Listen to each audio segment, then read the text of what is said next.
రాష్ట్రంలో కీలక స్కీమ్లు రన్నింగ్ ప్రాజెక్టులకు నిధుల వేటలో ఉంది సర్కార్. రీజనల్ రింగ్ రోడ్డు, మెట్రో విస్తరణ, రేడియల్ రోడ్లకు భారీగా నిధులు అవసరం కానున్నాయి. ఇప్పటికే వివిధ ఆర్థిక సంస్థలతో సంప్రదింపులు చేస్తున్నారు ఆర్థిక శాఖ అధికారులు. దీంతో ఇతర ఆదాయ మార్గాలపైన దృష్టి పెట్టింది సర్కార్.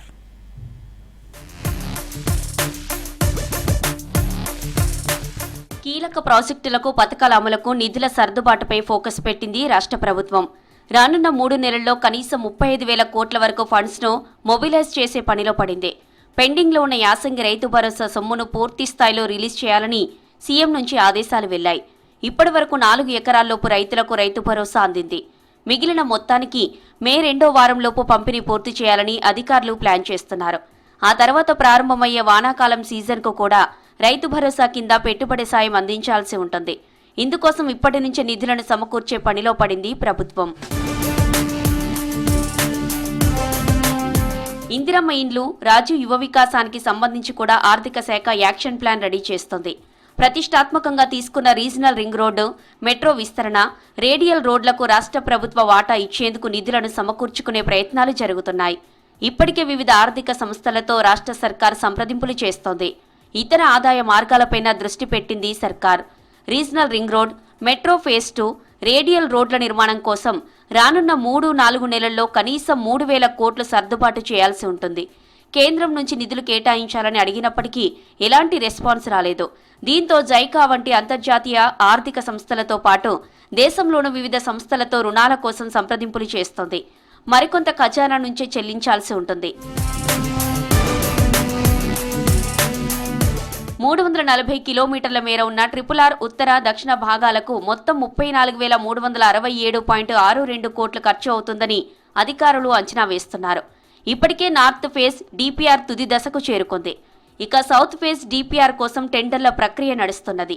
కేంద్ర ప్రభుత్వం ఈ రోడ్లను నిర్మించనున్నప్పటికీ భూసేకరణకు అవసరమైన నిధులను రాష్ట్ర సర్కార్ 50% మేర భరించాల్సి ఉంటుంది. ఇందుకు 3 నెలల్లో 1,500 కోట్లు అవసరమవుతాయని అంచనా. ఇక మెట్రో ఫేజ్ 2కు 24,269 కోట్లు అంచనా వేశారు. త్వరలోనే డిపిఆర్లు ఖరారైతే దీనికి కూడా ప్రభుత్వం కొంత నిధులు వెచ్చించాల్సి ఉంటుంది. రేడియల్ రోడ్లకు 7,000 కోట్లు అవసరమని అంచనా వేయగా జైకా నుంచి 380 కోట్లు అందుబాటులో ఉన్నాయి. ఇతర రుణ సంస్థలతోనూ చర్చలు జరుగుతున్నాయి.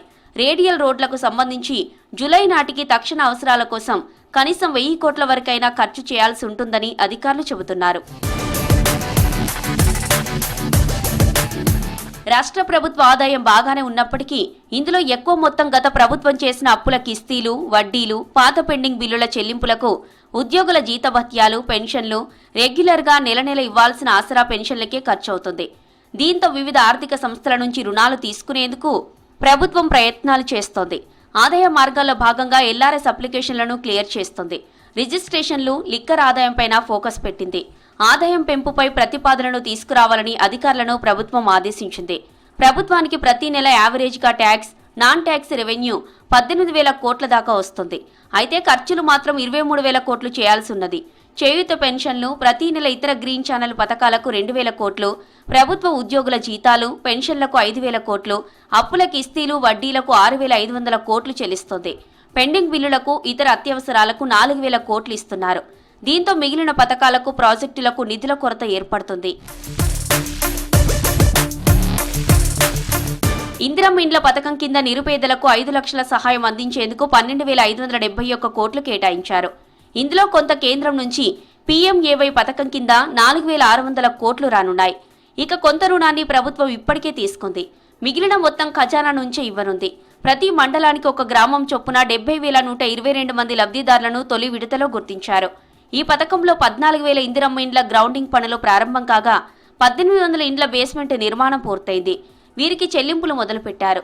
పైగా ఇవన్నీ గత ఆర్థిక సంవత్సరం కింద మంజూరైనవే కావడం, ఈసారి మరిన్ని ఇండ్లు మంజూరు చేయాల్సి ఉండడంతో కనీసం 5,000 కోట్లు 3 నెలల కోసం ప్రభుత్వం సిద్ధం చేసుకుంటుంది.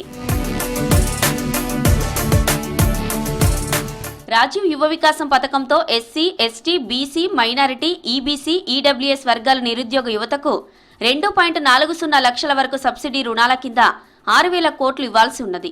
జూన్ 2 తర్వాత నుంచి మొత్తాన్ని పంపిణీ చేయనున్నారు. యాసంగి పెట్టుబడి సాయం నిధుల జమ గత 2 నెలల కిందటి నుంచే జరుగుతుంది. ఇప్పటి వరకు 4 ఎకరాల్లోపు రైతులకు రైతు భరోసా అందింది. త్వరలోనే 4 ఎకరాలు ఆ పైన ఉన్న రైతులందరికీ కూడా పూర్తి స్థాయిలో నిధులు రిలీజ్ చేయనున్నారు.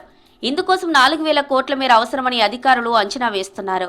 వీటిని పంపిణీ చేస్తే యాసంగి రైతు భరోసా కంప్లీట్ అవుతుంది.